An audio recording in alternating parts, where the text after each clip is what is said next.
Buenas tardes, hoy vamos a hablar sobre intoxicación por estimulantes del sistema nervioso central. Como adjetivos tenemos nombrar y definir las sustancias consideradas estimulantes del sistema nervioso central, entender la clasificación toxicocinética, toxicodinamia, acciones farmacológicas, acciones centrales y metabolismo, explicar la intoxicación aguda por cada una de las sustancias estimulantes del sistema nervioso central, explicar la intoxicación aguda por antidepresivos inhibidores de la monoaminoxidasa y puntualizar el tratamiento en la intoxicación aguda por cada una de las sustancias estimulantes del sistema nervioso central. Para comenzar, tenemos que definir ¿qué son los estimulantes del sistema nervioso central? Entonces tenemos que es un grupo de sustancias que se caracterizan fundamentalmente por producir estimulación del sistema nervioso central y de la actividad simpática del sistema nervioso periférico.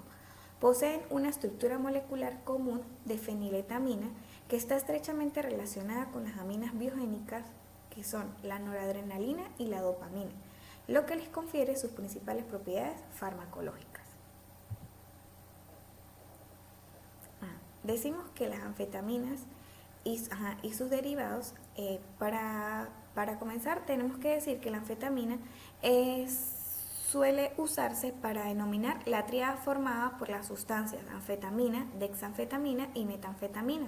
En segundo lugar, destacan las denominadas drogas de síntesis o drogas de diseño, algunas de las cuales son derivadas de la feniletamina. Las anfetaminas son fármacos simpático-miméticos con propiedades estimulantes y euforizantes sobre el sistema nervioso central. La anfetamina ha sido modificada mediante varias sustituciones en su anillo, fenilo, produciendo muchas variaciones como la metanfetamina, la metilendioximetanfetamina, MDMA o éxtasis, y la metilendioxietilanfetamina, que es la MDEA, y muchas otras. Algunas anfetaminas como la dextroanfetamina, la metanfetamina y el metilfenidato son utilizadas médicamente para tratar el trastorno de hiperactividad y el déficit de atención, la obesidad y la narcolepsia. Esto crea una desviación del suministro para el uso ilegal.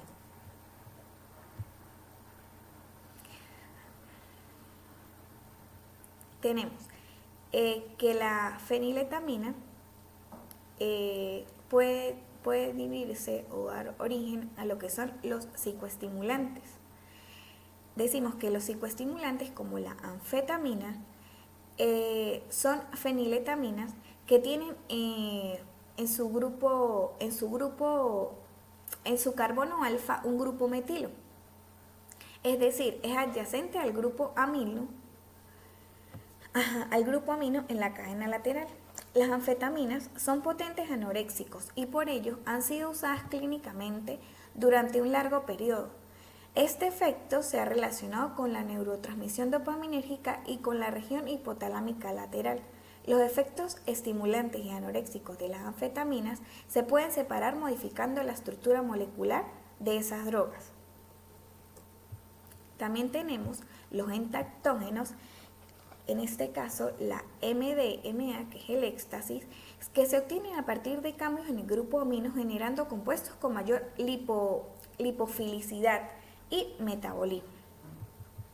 Y tenemos los alucinógenos, que se obtienen a partir de cambios en el grupo fenilo de la molécula de feniletamina.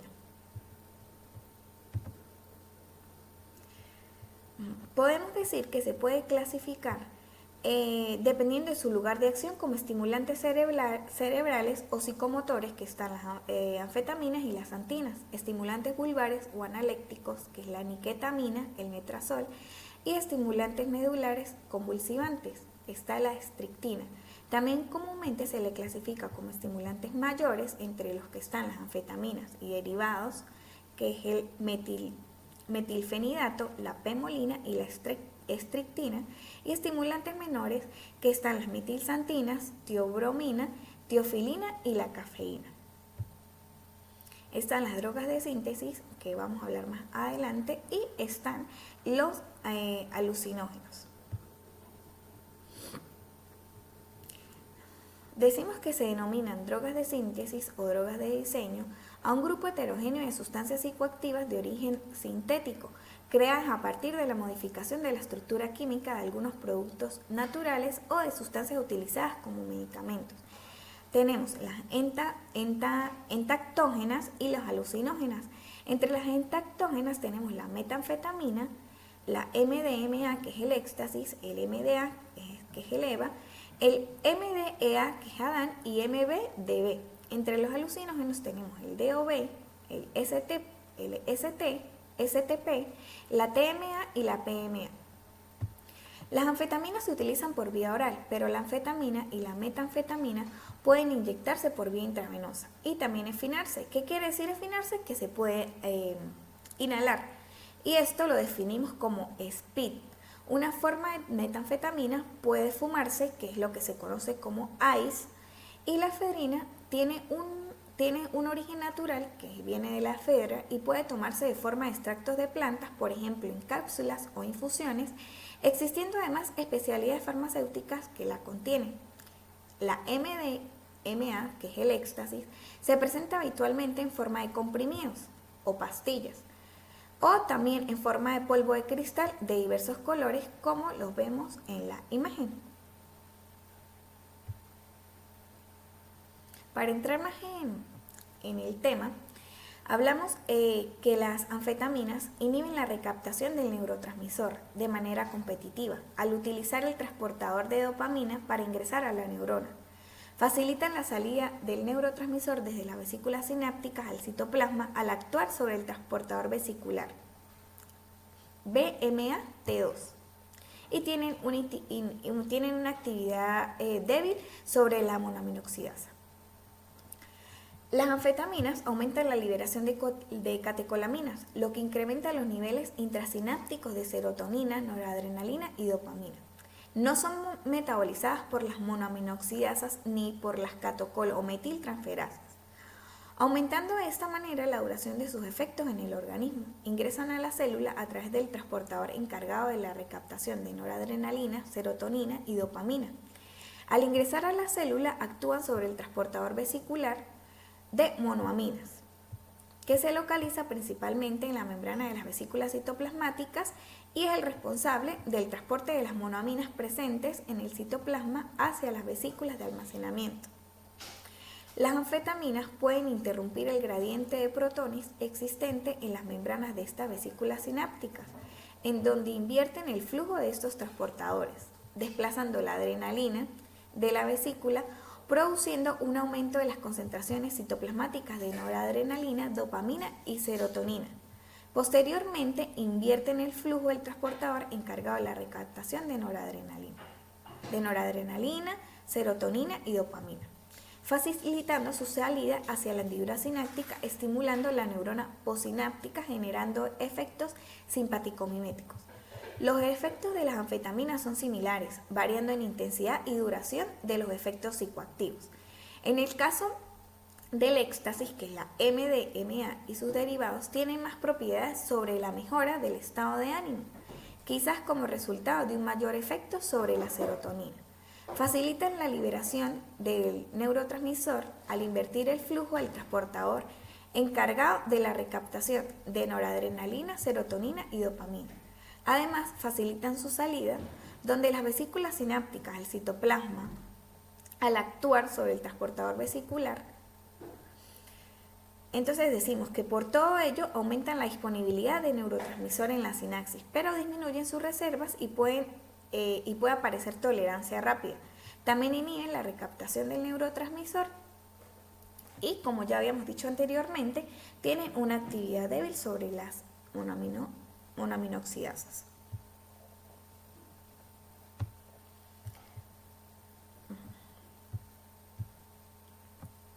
Entonces, todas las anfetaminas presentan una buena absorción por vía oral y tienen buena biodisponibilidad.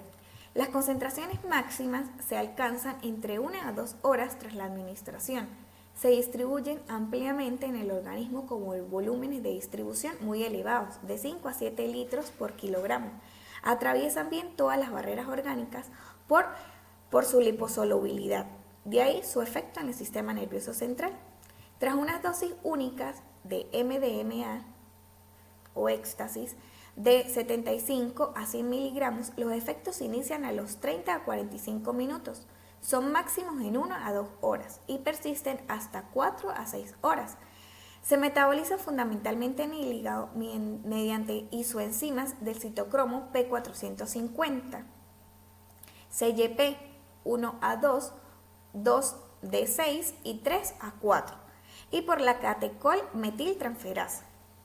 La metanfetamina se transforma en anfetamina en un 20% y la MDMA en MDA en un 5%. Un 40 a un 60% de la demetilación de la metanfetamina y de la MDMA o éxtasis se realiza por el CYP2D6. Su unión a proteínas plasmáticas es escasa, en un 15 a un 30%. No son metabolizadas por las aminooxidasas ni por la catecol-aminotransferasa, como ya lo habíamos dicho anteriormente, presentando una vida media prolongada y sufriendo metabolismo hepático. En el caso de la D-anfetamina, solo se metaboliza entre el 50 y el 70% de la dosis administrada, por lo que se elimina gran parte por orina en su forma activa. Se excretan fundamentalmente por vía renal. Al tratarse de bases débiles con un pKa de 9, su concentración en orina puede incrementarse al acidificar el pH urinario. La semivía de eliminación de la anfetamina es de 13 horas, la de la metanfetamina 11 horas y la de la MDMA o éxtasis es de 9 horas. Se excreta por orina de manera completa, el 65% sin cambios y el resto como metabolitos activos. Entonces la anfetamina se va a excretar como norefidrina, la metanfetamina se va a excretar como anfetamina y la MDA se va a excretar como MDA, que es metilendioxianfetamina. Decimos que existe sobreestimulación simpática. ¿Por qué? Porque al inhibir la recaptación de noradrenalina, aumentan las concentraciones de la misma a nivel de las fibras nerviosas postganglionares, aumentando de esta manera los efectos del sistema nervioso simpático.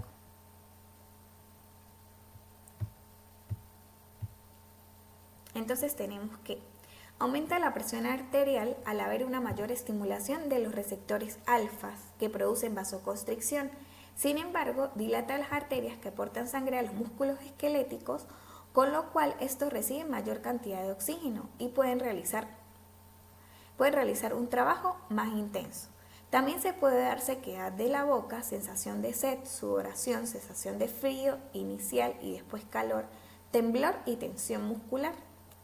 Aparte, hay tensión mandibular y movimientos masticatorios o rechinar los dientes, que es lo que conocemos como bruxismo. Entre los efectos hormonales, en el caso de la MDMA, que es el éxtasis, destacan un incremento en la liberación de acetilcolina, cortisol, prolactina y un aumento en la secreción de la hormona antidiurética. Los principales efectos subjetivos de las anfetaminas y del éxtasis son una sensación de euforia, bienestar, psicoestimulación, energía, extroversión, locuacidad, hiperactividad y disminución del apetito, de la fatiga y del sueño, mientras que la anfetamina mejora levemente el rendimiento psicomotor por tener una mayor acción dopaminérgica. La MDMA o éxtasis no provoca este efecto. El éxtasis y sus derivados inducen un estado emocional positivo, agradable y que se caracteriza por el aumento de la empatía, de la capacidad de intimidar a los demás y de la sexualidad. Entonces decimos que son efectos empatógenos o entactógenos por tener predominios serotoninérgicos, sin ser sustancias afrodisíacas. Aparece una hipersensibilidad sensorial. Frecuentemente esta hipersensibilidad es táctil, alteraciones de la intensidad y brillo de los colores, alteraciones de la percepción subjetiva del tiempo y mayor agudeza visual y auditiva, pero no produce alucinaciones, característica de la diferencia de las metoxianfetaminas, las cuales son alucinógenas a dosis habituales. Intoxicación aguda por anfetaminas y sus derivados. Al tratarse de sustancias en general ilegales, se desconoce la composición y dosis reales. El consumidor nunca sabe exactamente lo que ha tomado y por ello son posibles las intoxicaciones más graves, incluso mortales. Para la anfetamina, la dosis habitual es de 5 a 20 miligramos y la dosis letal de 750 miligramos, aunque se han descrito muertes a dosis bajas. Para el éxtasis, la dosis habitual por pastilla son 80 miligramos, las dosis tóxicas o potencialmente mortales no son establecidas. Sin embargo, se recomienda no tomar en ningún caso una dosis superior a 250 miligramos, 2 a 3 pastillas del mercado negro. Algunos autores opinan que la dosis letal se encuentra entre los 20 y los 200 miligramos por kilo, de 10 a 50 dosis en humanos.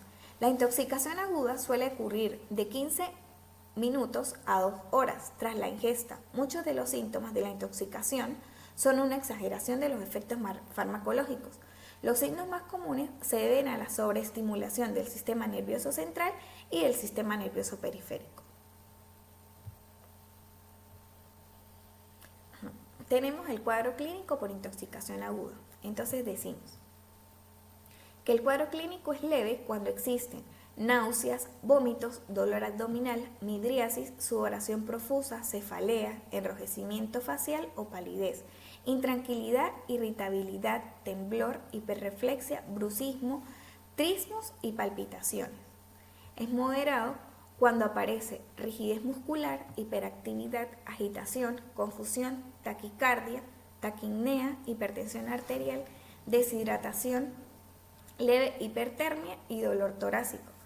Es grave cuando tenemos delirio, hipertermia grave, cuando existe una temperatura mayor a 40 grados centígrados, hipertensión arterial o hipotensión arterial, convulsiones, coma, insuficiencia renal asociada a rabdomiólisis, arritmias cardíacas, en este caso taquiarritmias, hiponatremia por secreción inadecuada de la hormona antidiurética. Los signos de gravedad son la presencia de hipertermia, arritmias, convulsiones y afectación neurológica. El tratamiento.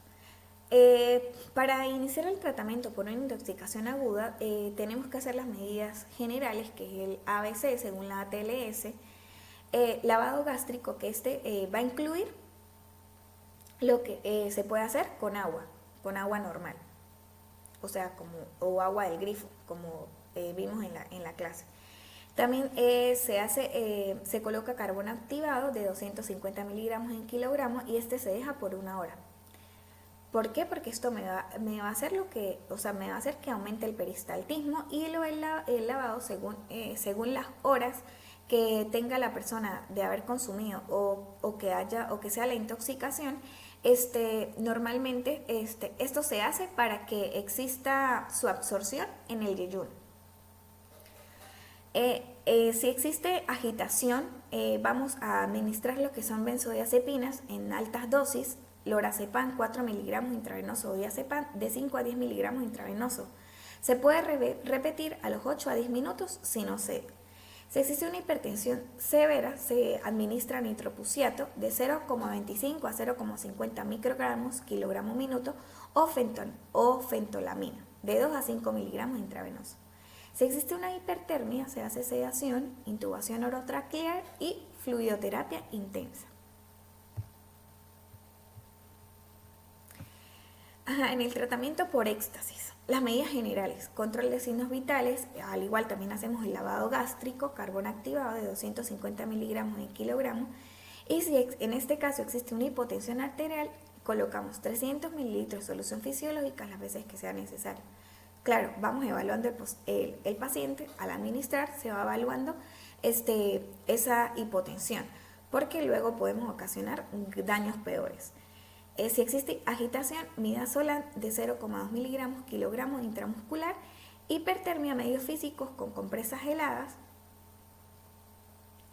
y convulsiones. Utilizamos benzodiazepinas.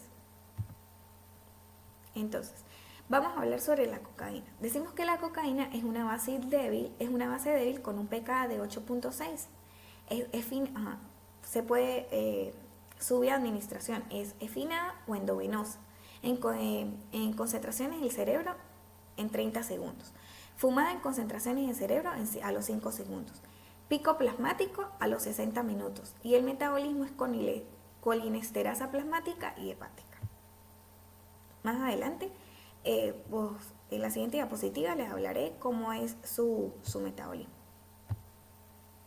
Tiene una medida media de 1 a 1.5 horas y la dosis letal es de 500 miligramos. Su eliminación es renal de 20 a 30 mililitros minuto por kilogramo. Entonces, decimos que la cocaína es un simpático mimético indirecto, unión al transportador de la dopamina, disminución de la permeabilidad de la membrana a los iones de sodio.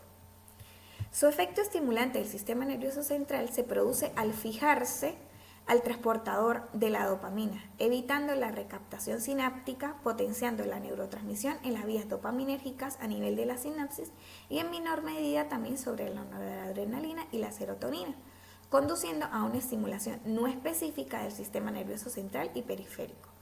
Tópicamente, produce vasoconstricción y anestesia local, al igual que los otros anestésicos. La cocaína bloquea la iniciación de la conducción de los impulsos nerviosos por la disminución de la permeabilidad de la membrana a los iones de sodio. Entonces decimos, los síntomas por la intoxicación por cocaína tenemos que son moderados y severos.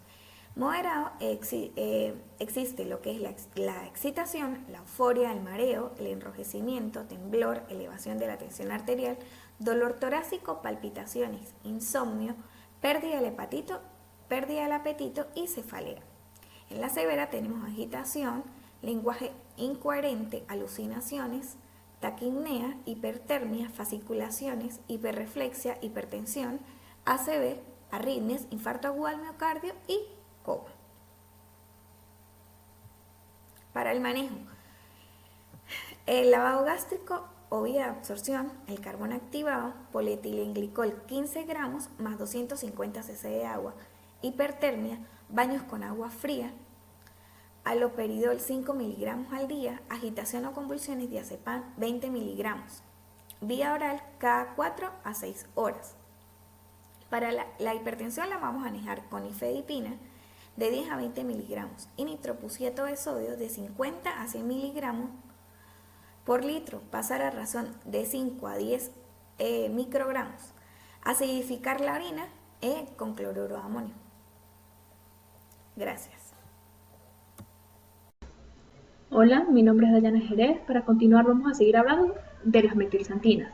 Las metilxantinas, conocidas como xantinas, metilxantinas o bases xánticas, son un grupo de alcaloides estimulantes del sistema nervioso central, derivados de lo que es la purina y en las que se incluyen pues sustancias como lo es la cafeína, la teobromina y la teofilina. Se trata de sustancias que se distribuyen de manera peculiar, ya que aparecen únicamente 6 géneros de plantas que pertenecen a 5 familias completamente diferentes y que no están relacionadas entre sí. Entonces, en general, la cafeína suele ser el componente que es más importante en estas plantas, aunque la teobromina también puede predominar en alguna de ellas. Las xantinas en una u otra forma se han utilizado desde la antigüedad, de ahí pues sus nombres de teofilina, que significa hoja divina, y la teobromina, que es alimento de los dioses. Estructuralmente, pues tenemos que las xantinas son derivados purinérgicos formados por los heterocíclicos, que es una pirimidina e imidazol condensados entre sí. Muy bien, entonces, en cuanto a su función farmacológica, vamos a tener que las xantinas implica lo que es un antagonismo competitivo de los receptores A1 y A2 de la adenosina por inhibición de la fosfodiesterasa con aumento de las concentraciones de AMP cíclico y GMP cíclico, que también se me va a producir lo que es una activación de los canales de potasio e inhibición de los canales de calcio tipo N. Esto me va a conllevar a una hiperpolarización de las células y un aumento de las concentraciones de calcio intracelular. Esto se traduce entonces con una liberación de neurotransmisores como lo es GABA, glutamato, acetilcolina, dopamina, noradrenalina, serotonina en áreas cerebrales.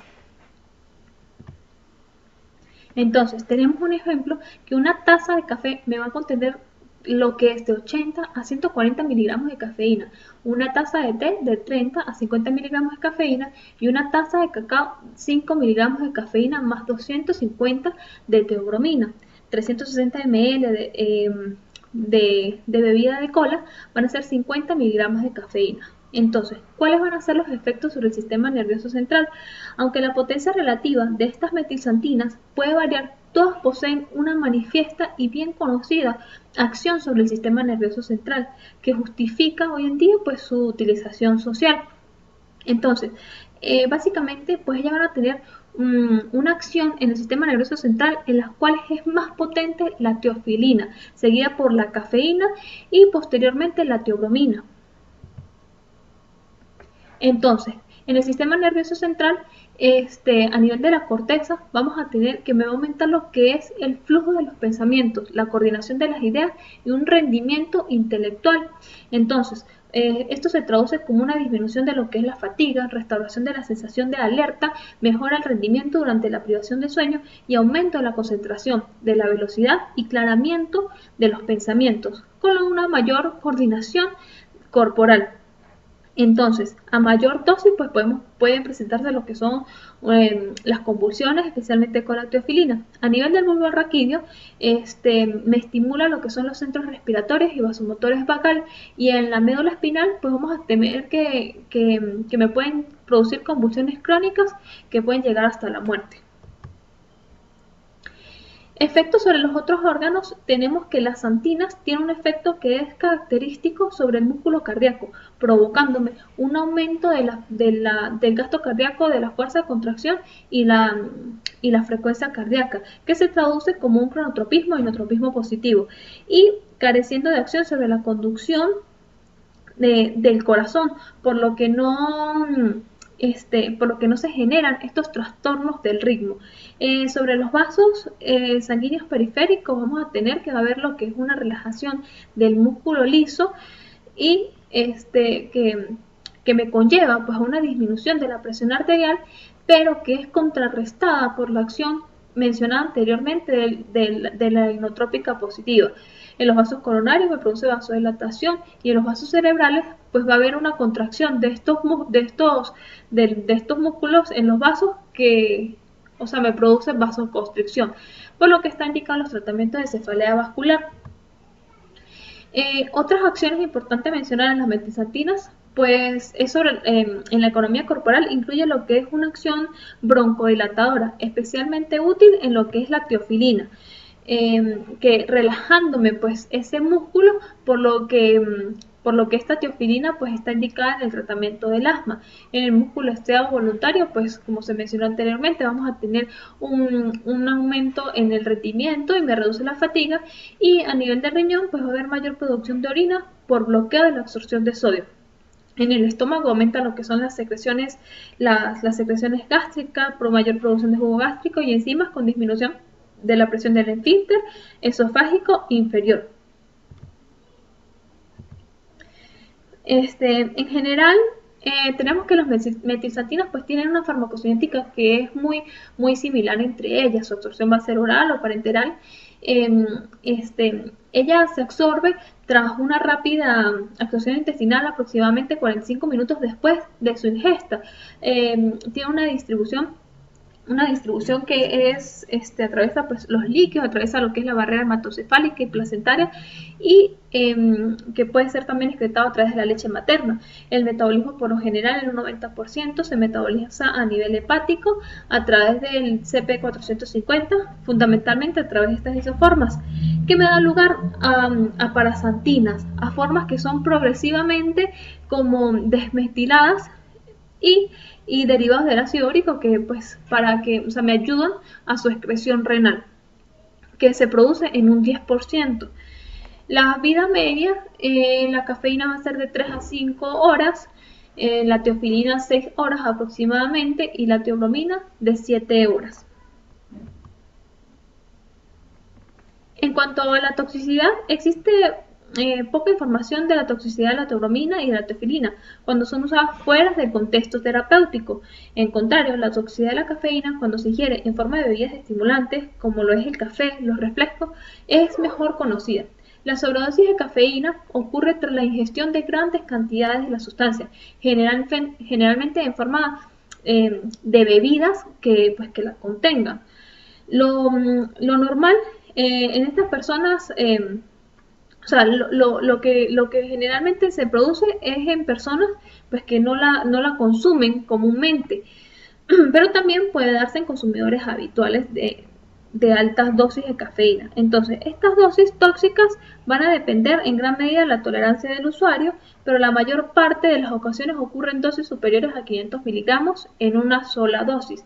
La dosis letal es de 10 gramos en un adulto, aunque según últimos estudios, pues se ha observado que han ocurrido muertes con 6,5 gramos y supervivencias con 24 gramos. La sintomatología se corresponde con la extensión de sus efectos farmacológicos, estimulantes del sistema nervioso central, como ya se mencionó anteriormente, taquicardia, inquietud, nerviosismo, temblor, insomnio, irritabilidad y logorrea. Esta dosis letal, pues traducida en lo que es unidades de consumo, serían lo que es serían 10 litros de café expreso o 36 litros de bebidas de Coca-Cola para alcanzar la dosis letal de cafeína. El tratamiento. En cuanto al tratamiento de las metilxantinas, pues tenemos que se debe dar las medidas de soporte general de emergencia que complete lo que es el ABCD, anamnesis y evaluación del paciente y de la historia de consumo de medicamentos u otras sustancias del paciente. Determinar si se beneficia o no el lavado gástrico y estudiar sus indicaciones. En tal caso, debemos indicar lo que es el carbón activo de 40 a 60 gramos y catárticos en fórmulas de liberación lenta. El propanol pues va a ser utilizado contra la taquicardia y estos se complementan con expansores de volumen y antiarrítmicos. Las convulsiones ceden con barbitúricos, benzodiazepinas y anestésicos generales. Bien, ahora vamos a seguir hablando sobre la estreptinina. La estreptinina pues es un alcaloide extraído del árbol Typhus nuex vomica, también conocido como java de San Ignacio. Es una planta originada de los bosques tropicales del sudeste asiático, especialmente de la India. Es prácticamente insoluble en el agua y por el contrario bastante soluble en éter, benceno, alcohol amílico y cloroformo. Ella se puede conseguir en lo que es como polvo cristalino blanco, inodoro y amargo. También ha sido utilizado como raticida y aquí ahorita actualmente, por lo menos en Venezuela, como exterminador de animales. Su mecanismo de acción pues actúa produciendo un desbalance entre los neurotransmisores excitatorios e inhibitorios de la glicina, que es un neurotransmisor inhibidor en el cordón de las neuronas motoras, medulares y en menor medida en el tallo y otros núcleos cerebrales. Entonces tenemos que su mecanismo de acción se va a basar en esa inhibición de los receptores de glicina. Actúa como un antagonista selectivo y competitivo del receptor de glicina y un importante transmisor inhibitor de las motoneuronas y las interneuronas de la médula espinal. Todo esto se va a traducir como me va a producir un impulso excitatorio incontrolable hacia los centros cerebrales superiores y nervios motores periféricos, que en otras palabras me quiere decir que se va a producir contracciones de varios grupos musculares a la vez. Entonces, en cuanto a su farmacocinética, tenemos que va a tener una buena absorción oral, el metabolismo del primer paso hepático y cinética de primer orden. Su vida media es aproximadamente 10 horas con una eliminación que es renal. La dosis letal, pues en los adultos es mayor a 30 miligramos y pediátrica en los niños mayor a 5 miligramos. La acción de la estreptinina va a producirse de 15 a 30 minutos después de su ingestión y presenta exaltación de lo que es el estado de alerta, contracciones y espasmos musculares e hipersensibilidad a los estímulos. Entonces, a nivel del sistema nervioso central, vamos a tener hiperreflexia mencionada, convulsión, tetaniforme o pistotonos. A nivel cardiovascular, un aumento en la frecuencia cardíaca y de la tensión arterial. A nivel respiratorio, aumento de la frecuencia respiratoria que me pueden conllevar a lo que es un paro respiratorio. En los músculos, los intensos espasmos que son muy dolorosos ocasionan lo que es rhabdomiólisis y mioglobinuria. En el sistema genitourinario, insuficiencia renal aguda, y en metabolismo, una acidosis respiratoria y metabólica. Entonces, el primer síntoma de esta intoxicación por la estreptinina que se advierte después de la ingesta es la rigidez de los músculos de la cara y del cuello. Posteriormente se desencadena una máxima excitabilidad refleja con respuesta eminente, motora, de hiperextensión, hasta llegar a una convulsión tetánica florida. Entonces aquí podemos observar esas contracciones características que se dan en lo que es en la cara y en el cuello. Que se le llama lo que es la risa sardónica. La causa de muerte, por lo general, va a estar dada por una insuficiencia respiratoria, por espasmo de los músculos intercostales y daño de los centros respiratorios del sistema nervioso central. Con respecto al manejo, como en cualquier paciente urgente, es necesario hacer una estabilización inicial, asegurando la vía aérea, garantizando una fuente de oxígeno y realizando el manejo de complicaciones asociadas como acidosis metabólica y rhabdomiólisis. El paciente debe ser ubicado en un lugar que sea tranquilo, donde se eviten estímulos excesivos para el control de la actividad muscular. Se recomienda lo que es la benzodiazepinas. Eventualmente, pues se anexa también lo que es la fenitoína, barbitúricos, se debe dar los anestésicos y bloqueadores neuromusculares, relajantes musculares, pues que tengamos. Continuando con los estimulantes del sistema nervioso central, tenemos el alcanfor.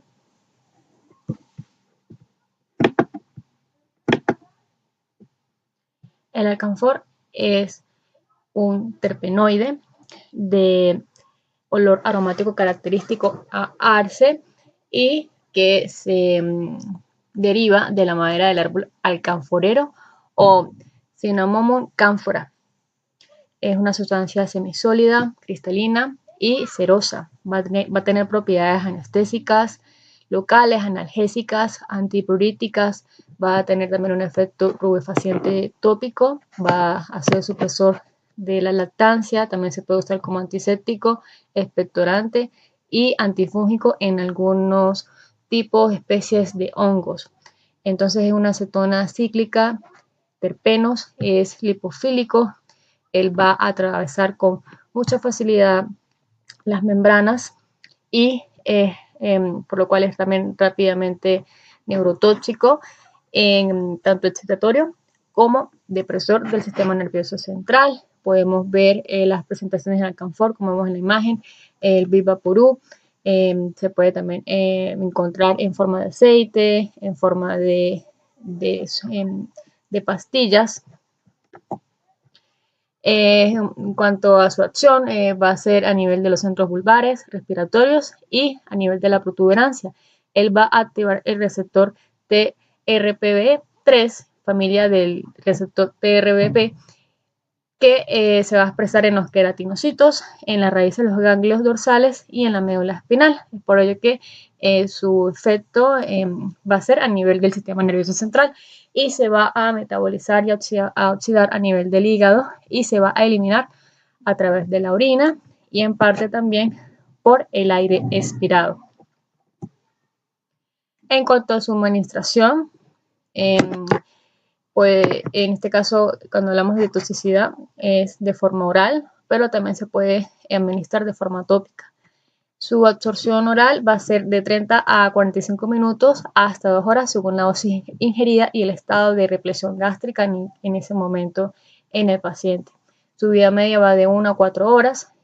Su metabolismo es en el hígado. Va a transformar el alcanfor en canforol y este se va a conjugar formando un glucurónido y va a ser eliminado, como comentaba, a través de la orina, y algunos metabolitos pueden acumularse a nivel del tejido adiposo. En cuanto a la toxicidad aguda, este cicloterpeno va a generar una inactivación ribosomal de proteínas, su metabolismo a través del citocromo P450. La dosis tóxica es en una ingesta menor a 30 miligramos sobre kilogramo y una dosis tóxica severa cuando es superior a estos 30 miligramos sobre kilogramo. Es por esto que al ser metabolizado en el hígado puede generar una hepatitis aguda similar a la del síndrome de Reye, que es un hígado graso, y también puede generar en casos graves necrosis de los tejidos. En cuanto al cuadro clínico, el síndrome clínico que sigue a su ingestión va a comenzar primeramente con una sensación generalizada de calor, seguido por una sensación de quemazón oral y epigástrica, así como náuseas y vómitos. También en otros casos puede haber oscurecimiento de la visión, midriasis. Se puede también observar en esos pacientes una palidez cutáneo-mucosa generalizada, así como cianosis de los labios. También pueden presentarse convulsiones tónico-clónicas generalizadas que aparecen poco después de la ingestión y pueden incluso persistir durante varias horas, y pueden ser también un primer síntoma de intoxicación. También se puede presentar depresión del sistema nervioso central, agitación, ansiedad, cefalea, mareo, alucinaciones, mioclonías e hiperreflexia. También puede presentarse taquicardia, retención urinaria, albuminuria, anuria, elevación de las enzimas hepáticas. La muerte puede ser consecuencia de la depresión respiratoria o del estatus epiléptico. El olor característico del alcanfor nos puede dar una pista en el caso de que nosotros no contemos con una historia clínica detallada de cómo fue esta ingesta, ya que el paciente puede presentar un olor a ocre, olor a alcanfor característico, y también se puede apreciar este olor en la orina y en el concentrado gástrico. En cuanto al tratamiento, no existe un antídoto contra la intoxicación del alcanfor. No se va a recomendar en este caso lavado gástrico, ni tampoco la administración de ipecacuana. No se recomienda tampoco el uso de carbón activado, solo en aquellos casos que haya sido la ingesta junto a otros donde el carbón activado demuestre su eficacia. Para la exposición tópica basta con lavado con agua y jabón, y en este caso pues lo más importante son los cuidados paliativos de la anticipación de estas convulsiones, que se pueden tratar con benzodiazepinas como lo es el diazepam en una dosis habitual. En el caso de que haya una ingestión masiva de este producto, los pacientes deben referirse al hospital, deben ser valorados durante 3 horas como mínimo en observación. Si se han producido convulsiones, estos pacientes deben ser valorados durante 12 horas, y si los pacientes sobreviven, estos síntomas se pueden resolver en un lapso de 24 horas sin dejar secuelas. En algunos casos se han también comunicado casos de eczemas por aplicación tópica, pero no es lo común. En cuanto a los cuadros comparativos de estas drogas estimulantes del sistema nervioso central, tenemos las anfetaminas, cuya absorción va a ser oral de 3 a 6 horas, una vida media de 12 horas. El metabolismo va a ser a nivel del hígado y su distribución se va a acumular a nivel del sistema nervioso central, en el riñón y en los pulmones. Su eliminación va a ser renal. La dosis tóxica es a partir de 2 miligramos, infrecuente menor a 15 miligramos y grave cuando ya es una dosis mayor, superior a 30 miligramos. El síntoma cardinal es sudoración profusa e hipotensión. La causa de la muerte se ha de ver a la deshidratación, y el manejo inicial es aplicar el ABCD, el lavado gástrico, el carbón activado, 60 gramos, sulfato de magnesio en una dosis de 250 miligramos por kilogramo ácido ascórbico. Las convulsiones las vamos a tratar con benzodiazepinas, como es el diazepam en 5 miligramos de vía endovenosa. Neurolépticos, vamos a utilizar el haloperidol de 2,5 a 5 miligramos, y si los pacientes presentan hipertensión, podemos utilizar el nitroprusiato de sodio en dosis de 10 microgramos kilogramos minutos vía endovenosa. En cuanto a las metilxantinas, su absorción es de 1 a 2 horas, pico máximo de 4 a 6 horas, vía media de 3 a 30 horas incluso, eliminación en un 90%. Va a ser también metabolizado a nivel hepático. En cuanto al rango terapéutico, va a ser muy estrecho, su dosis tóxica en concentraciones mayores superiores de 15 a 20 miligramos kilogramos, y la dosis letal va a ser superior a 50 miligramos kilogramos. En cuanto al síntoma cardinal, convulsiones, hipotensión y arritmias intratables. Causa la muerte, estas convulsiones dadas por la teofilina y arritmias por aminofilina. En cuanto al manejo, vamos a utilizar carbono activado de 1 a 2 gramos sobre kilogramo cada 4 o 6 horas.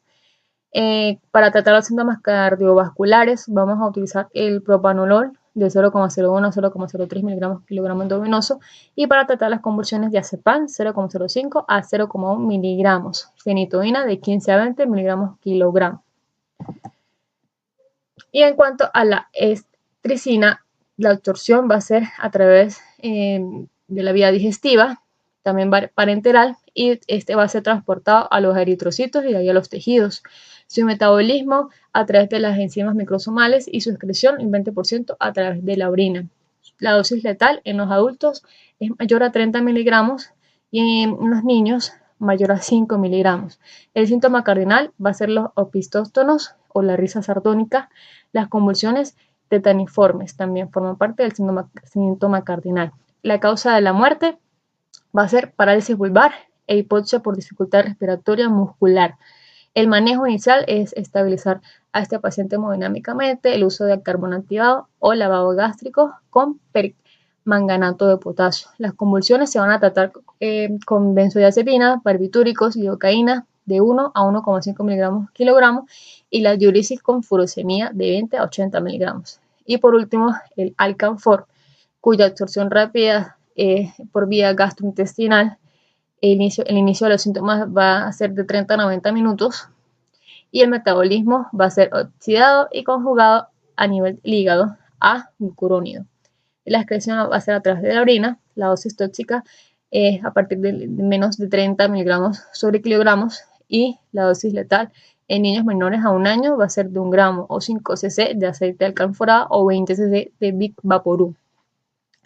El síntoma cardinal, el olor característico a acre en el aliento, en la orina y en el contenido gástrico, y la sensación de quemadura en boca y faringe.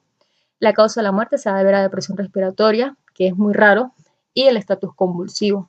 El manejo inicial, soporte, ABCD, exposición tópica, basta con lavado de la piel con agua y jabón, y para tratar los síntomas cardiovasculares, el uso de propanolol. En cuanto a síntomas respiratorios, pues esto va a depender si necesitamos de soporte ventilatorio, y las convulsiones, el uso de benzodiazepinas, como lo es el diazepam. Siguiendo con el seminario, tenemos la intoxicación aguda por antidepresivos. Debido al aumento de la prescripción de estos fármacos, constituyen, detrás de las benzodiazepinas, la causa más frecuente de intoxicación farmacológica en nuestro medio. Entre los tipos de antidepresivos tenemos los tricíclicos, los inhibidores de la recaptación de serotonina y los inhibidores de la monoaminoxidasa. Los antidepresivos tricíclicos son medicamentos usados para el tratamiento de diversas patologías, incluyendo la depresión, la migraña, el dolor neuropático, la enuresis, los trastornos del pánico y el déficit de atención. La intoxicación por este tipo de medicamentos se da en dos contextos diferentes: los pacientes escolares o preescolares, que generalmente la ingieren accidentalmente en su hogar; los adolescentes y adultos que ingieren los antidepresivos tricíclicos de manera voluntaria. Muchos de ellos usan estos medicamentos para el tratamiento del trastorno del ánimo, en los cuales ellos presentan alto riesgo suicida. De este grupo de antidepresivos, los tricíclicos son los que mayor mortalidad presentan debido a su efecto cardiotóxico y neurotóxico que ellos poseen. Asimismo tenemos la amitriptilina, la mipramida, la clomipramida, la moxamina y la minipeptina. Tenemos que el origen es una estructura química que contiene un centro molecular de 3 anillos, se absorben por vía oral, tienen una alta liposolubilidad, atraviesan la barrera hematoencefálica y además presentan un alto volumen de distribución, de 10 a 20 litros por kilogramo. En algunos tejidos la concentración sérica del fármaco es de 10 a 100 veces la concentración sanguínea. Estas características explican el por qué la diuresis forzada o la hemodiálisis son inefectivas para tratamiento de este tipo de intoxicación. Generalmente la concentración sérica pico va de 2 a 8 horas de la administración, pero en el contexto de una intoxicación, el medicamento puede variar debido al efecto anticolinérgico que presentan estas sustancias, como el retraso del vaciamiento gástrico. Unidas a proteínas plasmáticas elevadas, se metabolizan por el hígado y su eliminación es a nivel renal y por las heces. Su fisiopatología: inhibidores de la recaptación de neurotransmisores como norepinefrina, serotonina y dopamina, bloqueos de receptores adrenérgicos, alfa-1, dopaminérgicos, histaminérgicos y muscarínicos. Tiene un mecanismo de cardiotoxicidad en la cual generan bloqueos sobre los canales rápidos de sodio y los rectificadores tardíos de potasio de las células miocárdicas, lo que produce un ensanchamiento del QRS, una prolongación del intervalo QT, convirtiéndose en un riesgo potencial para el desarrollo de arritmias cardíacas. También presentan un mecanismo de neurotoxicidad en la cual bloquean la recaptación de serotonina y norepinefrina en la hendidura sináptica del sistema nervioso central, aumenta la estabilidad neuronal y disminuye el umbral convulsivo, lo que predispone a la aparición de convulsiones. Asimismo, el cuadro clínico usualmente se inicia a los 30 a 40 minutos después de la ingesta, pero puede ser más tardío, recordando el efecto anticolinérgico del retraso del vaciamiento gástrico. Se caracteriza por alteración del nivel de la conciencia, que variará desde la agitación y delirio hasta la somnolencia, estupor o coma. Inicialmente puede haber hipertensión, pero también puede haber hipotensión. Una manifestación característica es la taquicardia sinusal, que se puede presentar hasta un 85% de los casos. Las convulsiones son las manifestaciones neurológicas más graves, se presentan en el 10 al 20% de los casos, dependiendo de los grupos etarios, siendo más frecuente en la edad pediátrica. Generalmente son crisis convulsivas tónico-clónicas generalizadas y únicas, aunque también se puede presentar casos de estatus epilépticos. Otras manifestaciones incluyen la hipertermia, la midriasis, mucosas secas, disminución del peristaltismo y retención urinaria. Tenemos que la dosis tóxica va de 10 a 20 miligramos por kilogramo, la dosis letal es de 25 miligramos por kilogramo. Como ya dijimos, en todo paciente que ingrese a la emergencia se debe realizar un electrocardiograma control debido al efecto del desarrollo de arritmias cardíacas que presentan estos medicamentos. Asimismo, el 85% de los casos con intoxicación por antidepresivos tricíclicos presentan alteraciones electrocardiográficas como QRS mayor a 100 milisegundos, relación RS en ABR mayor a 0.7 milímetros, onda R mayor a 3 milímetros en ABR, onda S mayor a 3 milímetros en la derivación de 1. Estos cambios electrocardiográficos son importantes como orientación diagnóstica para no confundirlos con otro tipo de intoxicación. Asimismo, el tratamiento tenemos que disminuir la absorción del medicamento con lavado gástrico y el uso de carbón activado de 40 a 60 gramos. Todo paciente que ingrese a la emergencia por intoxicación por antidepresivos tricíclicos se debe realizar monitorización de signos vitales, vigilancia electrocardiográfica continua. Asimismo, se debe realizar protección de la vía aérea debido a que puede haber una alteración de la conciencia, sobre todo cuando hay una escala de coma de Glasgow menor a 8 puntos. Bicarbonato de sodio de 1 a 2 miliequivalentes por kilogramo, debido a que este produce un pH alcalino y proporciona una carga de sodio que permite aumentar la conductancia eléctrica a través de los canales rápidos de sodio miocárdicos. En las arritmias se debe evitar los antiarrítmicos clase 1A o clase C, ya que tienden a incrementar la toxicidad cardiovascular o neurológica. Los antidepresivos tricíclicos no son dializables, en general no se recomiendan para tratamiento de la intoxicación por estos medicamentos, ya que presentan moléculas pequeñas, dice que entre 200 a 400 daltones, por lo que pueden realizar cualquier hemofiltro o hemodializador. En los coadyuvantes se debe realizar protección de las convulsiones con diazepam de 5 a 10 miligramos intravenoso, fisostigmina de 2 miligramos intravenoso en 2 minutos contra los efectos anticolinérgicos. Los inhibidores de recaptación de serotonina son similares a los antidepresivos tricíclicos, con mayor recaptación de norepinefrina, menor bloqueo de receptores alfa-1, histamina y colinérgicos, sin bloqueo de los canales de sodio, en que tenemos la fluoxetina, la paroxetina, sertralina y citalopram. tenemos que se absorben por vía oral, su sostenibilidad de eliminación es de 15 a 24 horas, tiene una alta orina proteínas plasmáticas del 50 al 90% aproximadamente, con un volumen de distribución elevado y metabolización hepática. La fluoxetina y la fluoxamina se eliminan por vía urinaria, mientras que la citalopram y la sertralina por las deposiciones. Son asintomáticas, de margen terapéutico, siendo asintomáticas con dosis inferiores a 150 miligramos. Producen hiponatremia, sobre todo en ancianos, a nivel cardiovascular, hipertensión arterial leve, taquicardia sinusal y cambios inespecíficos en el electrocardiograma. La fluoxetina provoca crisis convulsivas a las 9-16 horas de la administración del medicamento. Pueden producir mioclonías, alteración del electrocardiograma, prolongación del QRS y del intervalo QT. La sertralina provoca mareo, midriasis, sequedad de boca y parestesias. La venlafaxina, estupor, náuseas, vómitos, convulsiones, taquicardia, hipertensión arterial y rhabdomiolésis severas. En las primeras horas post-ingesta se administrará carbón activado para disminuir su absorción por vía oral. Nunca debe asociarse una solución catártica a base de polietilenglicol de cadena larga porque reduce la absorción del carbón activado. Continuando, vamos a hablar acerca de la intoxicación aguda por los antidepresivos inhibidores de la monoaminoxidasa. Entre ellos tenemos la isocarboxásida, la moclobemide, la selegiline. El mecanismo de acción de estas es inhibir la acción de la monoaminoxidasa, que ésta va a degradar estas enzimas. Por lo tanto, ellas se van a encontrar aumentadas a nivel de la región sináptica, y estas van a ser la noradrenalina, la dopamina y la serotonina, que son las que se encargan de aumentar lo que es el estado del ánimo, el apetito, la locuacidad.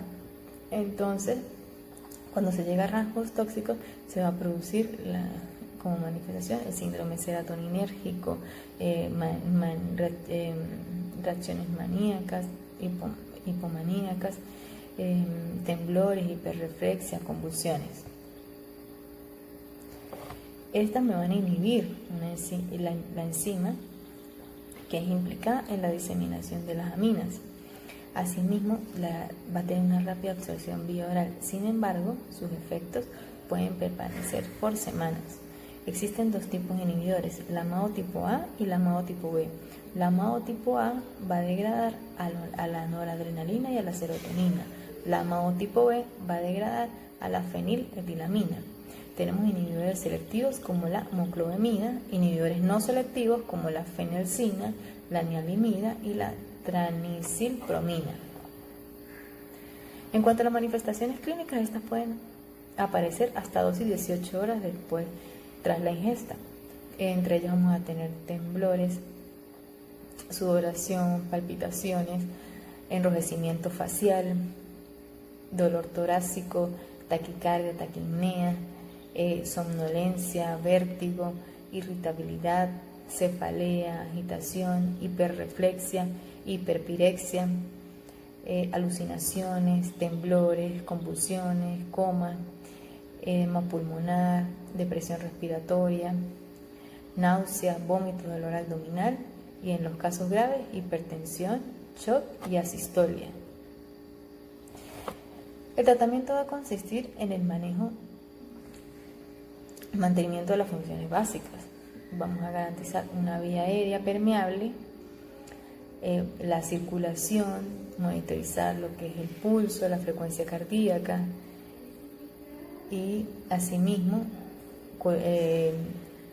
es en oxigenoterapia si hay depresión respiratoria. En caso de crisis hipertensiva se usará lo que es el nitroprusiato o la fentolamina de 3 a 5 miligramos endovenosos, y cuando se presenten las crisis y agitación vamos a usar las benzodiazepinas. Se va a realizar lo que es se va a usar el carbón activado 1 miligramo por kilogramo de peso cuando se encuentre, la sustancia se haya ingerido entre las primeras 6 horas, y el lavado gástrico se realiza si hay compromiso del estado de conciencia. Hay que recordar que para los inhibidores de la monoaminoxidasa no existe un antídoto específico. En cuanto a las interacciones farmacológicas, tenemos que los depresores del sistema nervioso central, como la meperidina, los narcóticos, el alcohol, no deben administrarse con inhibidores de la monoaminoxidasa. La meperidina y otros agonistas opioides en combinación con IMAO me van a producir el síndrome de serotonina. El uso de otros antidepresivos como los tricíclicos, el bupropión, deben evitarse en pacientes que reciben inhibidores de la monoaminoxidasa.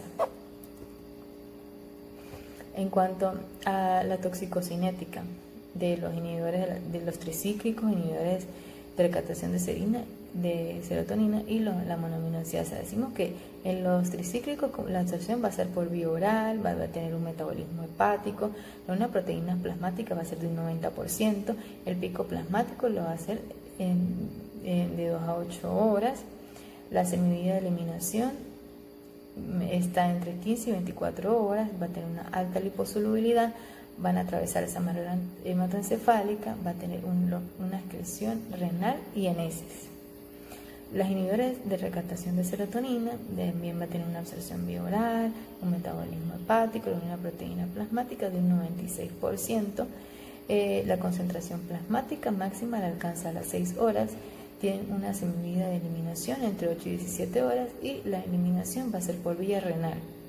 En los inhibidores de la monoaminoxidasa, la absorción va a ser en el tracto gastrointestinal, la metabolización va a ser hepática, los metabolismos inactivos son eliminados por la orina y la semivida de eliminación en caso de sobredosis es de 3,5 horas.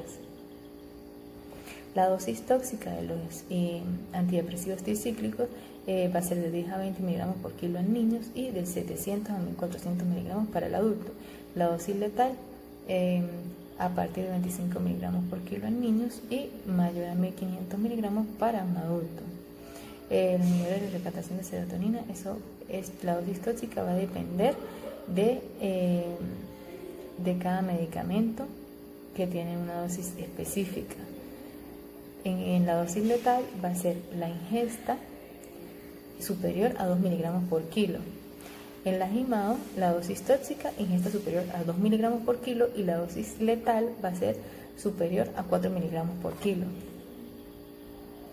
En los antidepresivos tricíclicos tenemos que como síntoma cardinal va a tener efectos anticolinérgicos como boca seca, ocerostomía, visión borrosa, disminución del vaciamiento gástrico, somnolencia y la causa de muerte va a ser la cardiotoxicidad.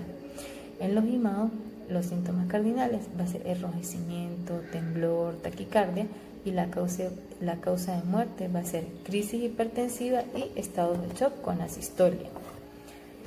En cuanto al manejo de la intoxicación por los antidepresivos, tenemos que el manejo inicial va a ser por el ABC, que vamos a realizar protección de la vía aérea, si hay marcada alteración de la conciencia, suministro de oxígeno, si hay baja saturación, líquidos endovenosos en el estado de hidratación y las variables hemodinámicas. Las medidas de descontaminación lo vamos a hacer a través del lavado gástrico y del carbón activado. Y el manejo con bicarbonato de sodio lo vamos a utilizar en pacientes con intoxicación por antidepresivos tricíclicos, ya que producen un pH alcalino y proporcionan una carga de sodio que va a permitir aumentar la conductancia eléctrica a través de los canales rápidos de sodio miocárdicos. Gracias por su atención.